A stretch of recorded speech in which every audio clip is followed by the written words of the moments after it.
बिस्मिल्लाहिर्रहमानिर्रहीम अस्सलाम वालेकुम। मैं हूं करामत मुगल और मेरे साथ हैं बिशार राजा साहब, पत्रकार हैं, जर्नलिस्ट हैं, सुप्रीम कोर्ट कवर करते हैं बीएन न्यूज़ के लिए। बिशार राजा साहब, आज जो समाअत हुई इलेक्शन ट्रिब्यूनल्स के हवाले से, काजी साहब ने मामला फिर वहीं पे भेज दिया है जहां से मामला शुरू हुआ था। तकर्री होगी आलिया नीलम साहिबा की, मुलाकात होगी चीफ इलेक्शन कमिश्नर की, तो मामला आगे बढ़ेंगे। ये जहाँ भी धांधली या इंतखाबात का नाम आता है, काजी साहब एक बोरी मिट्टी की उठाते हैं और उस पर जाके रख देते हैं। तो ये तो पीटीआई का बनता है ना मिलाड, हमारे हाथ काट दें, हमारे पाँव काट दें, हमारी आंखें नोच लें, कम से कम इंसाफ तो दें। हो रहा है ये कोर्ट में। बिस्मिल्लाहिर्रहमानिर्रहीम। बहुत शुक्रिया मुगल साहब। ये यहाँ हम विला कर रहे हैं ना, ये सफ़ेद संग मरमर की इस्तादा इमारत जो है, इसे उर्फ़ आम में सुप्रीम कोर्ट कहते हैं, इंसाफ का कोठा। जो अगर इसका उर्दू तर्जमा किया जाए तो यही है कि यहाँ ये इंसाफ का कोठा है, यहाँ से इंसाफ मिलता है लोगों को। वो पंजाबी जो है हाँ, लेकिन मसला ये है कि एक कोठे में घुंघरू बांध कर वो जो अजीम जो दानश्वर थे, सादत मंटो, वो बहुत सारी ऐसी चीज़ें लिखते थे, तो उस पर भी इतराज़ लगाया जाता था कि ये फौश किस्म का नावल नगार है, अफसाने लिखता है। जेल जाना पड़ा, लेकिन वो उन्होंने लिखा ठीक था। 76 साल से अदलिया बांधी है, घुंघरू बांधे हुए हैं, ये नाच रही है, ताकतवर के इशारों पर नाच रही है। ताकतवर के इशारों पर नाचने वाले इंसाफ फराम नहीं किया करते। अब तो हालत ये हो गई है कि घुंघरू भी नाचते नाचते टूट गए। वो हालत ये हो गई है। थक नहीं गए? नहीं, जब वो थकते हैं तो उन्हें दुर्रा मारा जाता है और कहते हैं उठ नाच, अनारकली उठ नाच। वो फिर नाचना शुरू कर देती है। हुआ कुछ यूँ कि फ़िलहाल मैं समझता हूँ कि जो हुकूमत पाकिस्तान की जो स्ट्रेटजी थी वो कामयाब रही। अच्छा, वो इसलिए कि सुप्रीम कोर्ट ने इलेक्शन कमीशन पाकिस्तान का नोटिफिकेशन और लाहौर हाई कोर्ट का नोटिफिकेशन भी मुअत्तल कर दिया। फैसला लाहौर हाई कोर्ट का फैसला जो था, जी नोटिफिकेशन ये था इलेक्शन कमीशन पाकिस्तान का कि उन्होंने पहले वो 8 जजेस के नाम पे जो 2 उसमें उन्होंने इलेक्शन ट्रिब्यूनल में तैनात कर दिए, 6 वापस कर दिए लाहौर हाई कोर्ट के। जी ये हमें पसंद नहीं है, हमें अपनी मर्जी के जज दें। इंसाफ भी मर्जी का और जज भी मर्जी का। फिर दोबारा वही आए, लाहौर हाई कोर्ट ने वो भेजे नहीं है, तो किताबों तो ही लाहौर हाई कोर्ट ने भेजे नहीं है। लाहौर हाई कोर्ट ने कहा जी कि यही इलेक्शन ट्रिब्यूनल के जज यही होंगे। फिर उन्होंने ये किया कि जी इन्होंने उसको मानने से इनकार कर दिया। फिर ये आए सीधे सुप्रीम कोर्ट में। चीफ जस्टिस साहब ने शायद कहा कि मेरे पास लाओ तो मैं इंसाफ देवांगा। तो दरवाजा वो इंसाफ उन्हें आज दरवाज़ा खुला हुआ है ना। वो मैंने पहले कहा ना, नाच वाला, नाच अदलिया नाच, वो दरवाज़ा खुला हुआ है। लेकिन आज जो मेरे यहाँ पर बड़े भाड़े के टट्टू कह रहे थे, जब मलिक शहजाद साहब ने नोटिफिकेशन किया था, फैसला दिया था लाहौर हाई कोर्ट के जजेस के हवाले, देखिए जी ये होगा वो होगा, आज एक जोरदार थप्पड़ मारा उनके मुंह पर जस्टिस जमाल बंदोखेल ने। जी, जस्टिस जमाल बंदोखेल ने कहा कि जो लोग कहते हैं कि लाहौर हाई कोर्ट की जो इलेक्शन ट्रिब्यूनल के जज भेजे गए थे और उन्होंने नहीं किया, तो अगर मैं chief justice Lahore high court होता तो मैं भी यही करता जो इलेक्शन उस वक्त के chief justice Lahore high court ने किया था। मैं भी यही करता जी। और फिर आज जस्टिस अकील अब्बासी, ये मुझे लग रहा है कि जस्टिस अकील अब्बासी कल के भी कुछ जैसे मुझे लग रहा है कि जैसे अकील अब्बासी अगले समात में नहीं हो, बेंच में नहीं होंगे, ये कभी चीफ जस्टिस के साथ किसी बेंच का हिस्सा नहीं होंगे।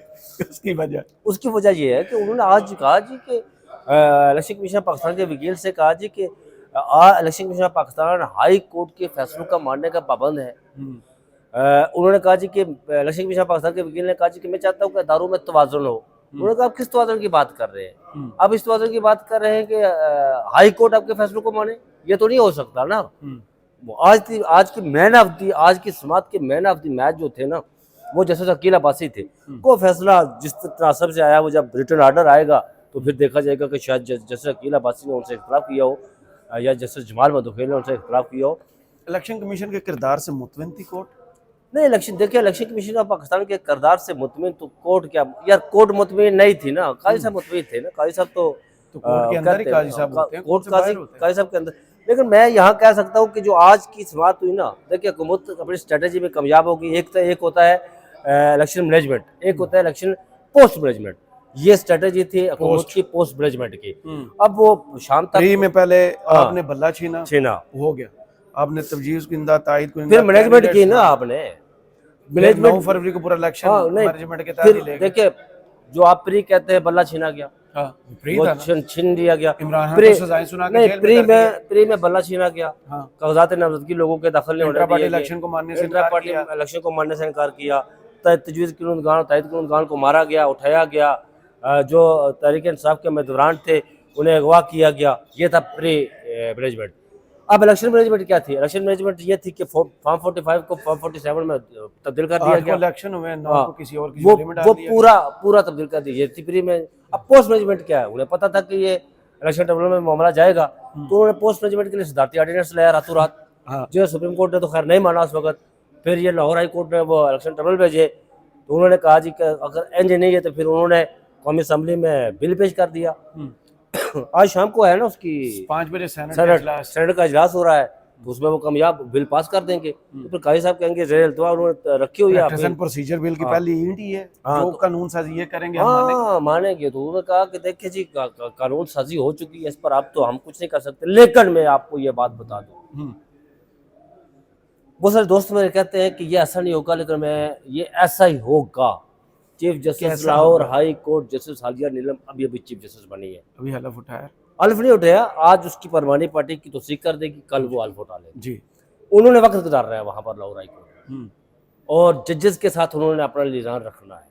ये नहीं हो सकता कि वो इलेक्शन कमीशन पाकिस्तान के फैसलों को मिन तस्लीम करे और लाहौर वो ये कहेंगे कि करेगा, यही वो फैसले, यही जज वो भेजेंगे। एक जस्टिस अनवार हुसैन साहब के पास जो इलेक्शन ट्रिब्यूनल है ना, वही फैसला करेगा ये हुकूमत चल सकती है कि नहीं, या नहीं चल सिंपल एक जज। और अच्छा वो सारा अमल रुक गया ना, इलेक्शन ट्रिब्यूनल वाले वो 8 जजेस थे वो खत्म हो गए, वो रुक गया सारा अमल। अब नए सिरे से मशावरत का उन्होंने कहा कि आप मशावरत करें जो नई चीफ जस्टिस होंगी उनसे जाकर, लेकिन ये होगा कि chief justice Lahore justice Aliya Neelum कल हल्फ उठाएंगे या परसों उठा लेंगे। उसके बाद उन्होंने वहाँ पर वक्त गुजारना है, जजेस के साथ उन्होंने टाइम गुजारना है, सीनियर जजेस के साथ या जितने भी हैं, तो वो ये कह सकती है इलेक्शन कमीशन ऑफ पाकिस्तान को कि जी यही जजेस है, यही नाम मैं देती हूँ। वन फेस टू फेस होगा थोड़ा आइडियल, ये आइडियल नहीं, यही होगा, यही अगर ये ना हुआ मुमकिन तौर पे अगर नए जज आ जाते हैं, वो रिटायर्ड जज वो रिटायर्ड जज उनका ज्यादातर फोकस यही है ना कि रिटायर्ड जजेस के हवाले से मैनेज अच्छा हो जाए। हाँ वो तो अच्छा हो सकता है, लेकिन वो कहते हैं कि रिटायर्ड जजेस के हवाले से क्या हमें डालना है, जैसे अब्दुल शकूर पाचा साहब को डाला पार्टी है इलेक्शन में।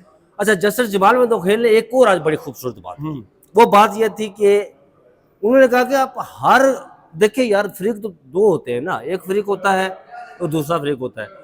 इलेक्शन कमीशन पाकिस्तान को उन्होंने कहा वकील को कि आप हर मामले में फरीक है, तो आप कैसे फिर लाहौर हाई कोर्ट के अपनी मर्जी के जज तैनात करवा सकते हैं? उन्हें कहें कि हमें ये दे ये दे ये दे, ये कैसे हो सकता है? वो फरीक है ना यार। देखिए यहाँ पर मामला फॉर्म 40 इससे पहले 2 फरीक हारे और जीतने वालों का मामला होता था, जो एक हारा और दूसरा जीता उसके मामला होता था। अब एक नई फॉर्म सामने आई ना जी, वो फॉर्म 47 की फॉर्म सामने आई, कोई दायरा सामने आके वो दायरा साहब आके वो फ्रीक बन गया ना, को खत्म करना है, वो डिस्प्यूट्स पैदा कर रहा है ना, वो फ्रीक बन गया ना। अब वो फ्रीक बन गया तो ये तो नहीं हो सकता ना कि वो फ्रीक है तो वो कहे जी कि मुझे ये जज दे, मुझे चीफ जस्टिस काजी फाइज जज दे जी, मैं इनसे फैसला करवाऊंगा। तो आपने ये तो नहीं हो सकता ना। इस्लामाबाद के 3 हलकों में उसका जो फैसला इलेक्शन कमीशन ने खुद ही किया था, वो आपको याद होगा। हाँ, यही सवाल आज जस्टिस जमाल मंदोखेल ने उठाया ना जी कि आप हर मामले में फ्रीक है। वो कैन दिस पॉसिबल कि आप कहे जी कि लाहौर हाई कोर्ट से क्या मैं अपनी मेरी मर्जी के मुताबिक आप जज दे, मतलब कातिल जाए मकतूल के पास, वही है ना, कातिल मकतूल के पास जाए, नहीं मकतूल जो कातिल के पास जाए, मुझे आपसे इंसाफ चाहिए। ये कैसे हो सकता है यार? ये तो नहीं हो सकता ना। मकतूल के लवाकिन कातिल के पास जाए और कहे कि जी आप मुझे कत्ल किया, आप इंसाफ दे, ये नहीं हो सकता। यही हो रहा है ना। तो आज जस्टिस जमाल मंदोखेल ने यही बात की वहां पर, लेकिन एक मसला हो रहा है यहाँ पर। जिस तरह आज जस्टिस पाकिस्तान तहरीक इंसाफ के जो उम्मीदवार थे उनके वकील थे नियाजुल्लाह नियाजी एडवोकेट जी, सभा शुरू होने से पहले उन्होंने chief election commissioner chief justice Pakistan की बेंच में मौजूदगी पर एतराज़ उठाया। तो उन्होंने कहा जी कि पहले तो उन्होंने सुना, लेकिन कोई 2 मिनट के बाद वो मतलब वो बड़े ही ऐसे आग बगोला हो गए। उन्होंने कहा कि आपने कैसे मुझ पर एतराज़ किया है, जब पहले समात नहीं एनफ इज एनफ उन्होंने कहा। हाँ, वो बड़ा सख्त जुमला बोला था। और उन्होंने कहा कि अदालत को स्कैंडलाइज ना किया जाए। और ये भी कहा कि जब पहली समात हो रही थी तो मैं बैठा हुआ था, तो उस वक्त आपने एतराज़ नहीं किया, हमने आपसे पूछा भी था। तो उस वक्त न्याजुल्लाह न्याजी ने कहा जी कि जब पहली समात हो रही थी ना, तो उस वक्त मैं फ्रीक नहीं था। अब मैं फ्रेक बना हूँ, मेरा ये कानूनी हक है मुझे कि मैं आपका एतराज़ कर सकता हूँ। मैं रिकॉर्ड पर हर लायर का हाँ, उन्होंने कहा मैं रिकॉर्ड पर रखना चाहता हूँ ये बात। उन्होंने रिकॉर्ड पर रखी, लेकिन उन्होंने कहा कि मैं पाकिस्तान बार कौंसिल फैसला सुनाने लगा था शाहरुख अरजमंद साहब। वो तो फिर वहाँ भी रियासत के मेहमान है ना जी, वो खावर मनिका साहब। फिर मैं चुप ही ठीक हूँ। वो तो इस वक्त दो खास आदमी है रियासत के, एक है मोहसिन नकवी साहब और दूसरे खावर मनिका साहब। बस ओन चौधरी नहीं है। नहीं, ओन चौधरी की क्या हैसियत है यार वो प्रेस कॉन्फ्रेंस करके कहता है कि 9 मई के मामलात पे पीटीए माफी मांगे। मैं मुझे आन चौधरी का नाम ले लिया आपने, फिरौन चौधरी। मुझे एक लतीफ़ा याद आ गया। वो किसी सिख की बीवी जो है ना, वो किसी मामले पर नाराज़ हो गई उससे, तो उसने कहा कि वो चली गई तो मैंने शराब का जो है ना आज सहारा लिया है। तो किसी ने पूछा कि शराब का सहारा जो है ना वो लिया तो फिर कैसे गुजरी? उसने कहा कैसे गुजरी, फंसा बैठा है शराब। आन चौधरी वैसा ही है यार, ठीक है, आन चौधरी वैसा ही है, वो इससे ज़्यादा मैं कुछ नहीं कह सकता। बिल्कुल ठीक है। तो ये था, मैं बात कर रहा था न्याजुल्लाह न्याजी साहब जी जी। तो उन्होंने कहा जी कि उन्होंने रिकॉर्ड पर रखा, अच्छी बात है, रिकॉर्ड पर रखना चाहिए। तो उन्होंने कहा जी अच्छा, फिर चीफ जस्टिस साहब थोड़े से ठंडे हुए तो उन्होंने कहा जी कि न्याजुल्लाह न्याजी ने कहा जी कि मैं आपके सामने इसी बैसियत एडवोकेट जनरल आपके सामने पेश होता रहा। तो उन्होंने कहा कि आपकी सियासी वाबस्तगी एक जमात से है तो मैं आपका एहतराम करता हूँ। उन्होंने ये भी कहा कि क्यों ना आपके खिलाफ पाकिस्तान बार कौंसिल में, ये बात वैसे उन्होंने की, लेकिन ये है कि काजी साहब जो है ना वो थाने के शायद मूड में थे, वो न्याजुल्लाह न्याजी साहब डर के और आके बैठ गए। और मैं आज आपके जो आज मैं आपको एक जो 20 लाख के आखिर में मैं खबर देता हूँ। अभी आखिर नहीं आया, अभी मेरे सवालात बाकी। अच्छा, सवाल करें आप। ये जो अब मामला लाहौर हाई कोर्ट का फैसला मुअत्तल हुआ है, नोटिफिकेशन मुअत्तल हुए हैं, मामला तय करेंगे जनाब चीफ इलेक्शन कमिश्नर और chief justice Lahore high court.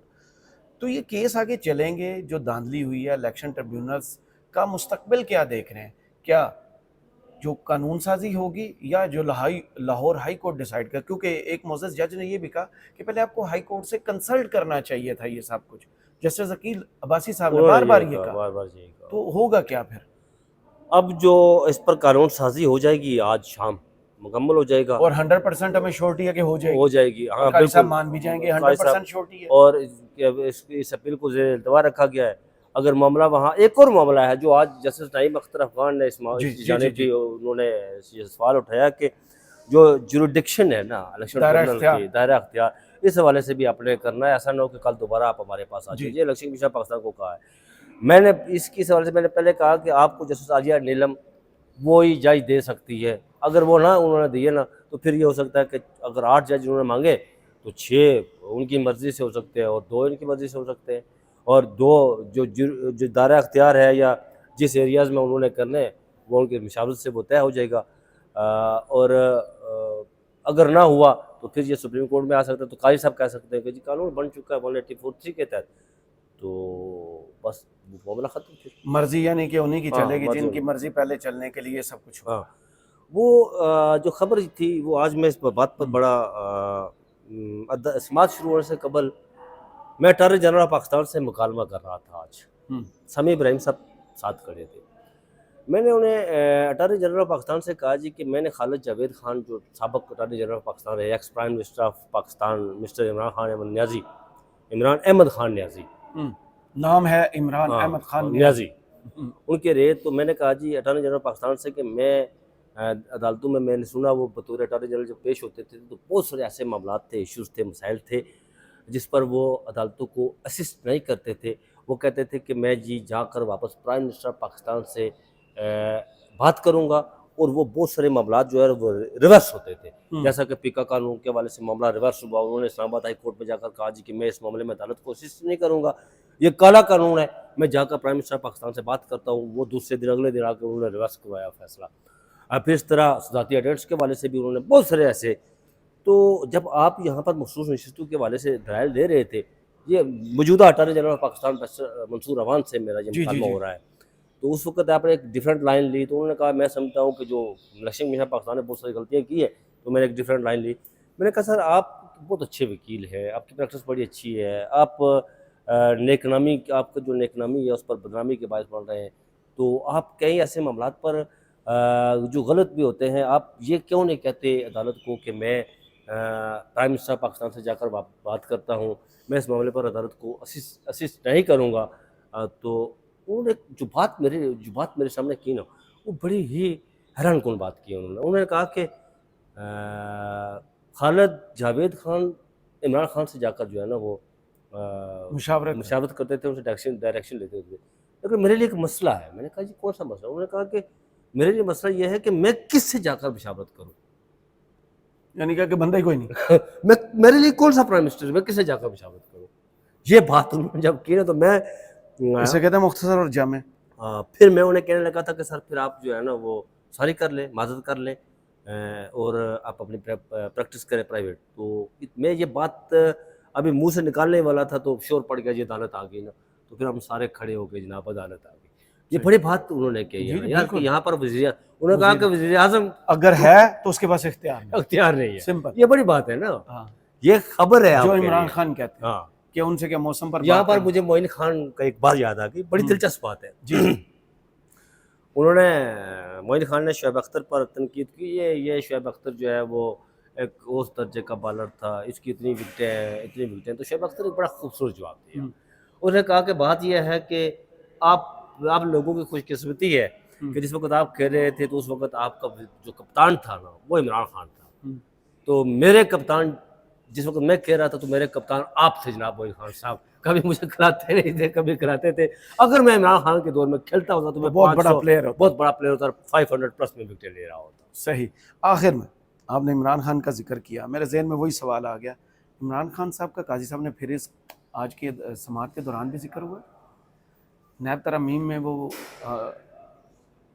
Petitioner है? नहीं, नैब अमेंडमेंट में वो पटिशनर तो लेकिन है। जिक्र इस केस के दौरान हुआ जब ये बात हुई, अदम इत्मीनान का इजहार किया कि आप पर हमें ट्रस्ट नहीं है, तो उन्होंने कहा अगर आपके क्लाइंट को भी अडियाला जेल में क्लाइंट को इस हवाले से बात हुई है कि आपको आपके क्लाइंट को भी ट्रस्ट नहीं, तो वो तो हक है उनका, ये बात हुई आज। लेकिन वो सिर्फ अडियाला जेल और क्लाइंट की बात हुई है, क्योंकि नियाज़ुल्ला नियाज़ी का मैं उनका जो है ना वो क्लाइंट वकील हूँ उनका, और उनका ये कहना था कि हमें जो है ना वो ये नहीं था, मैं इसलिए आप पर एतमाद का इज़हार करता हूँ।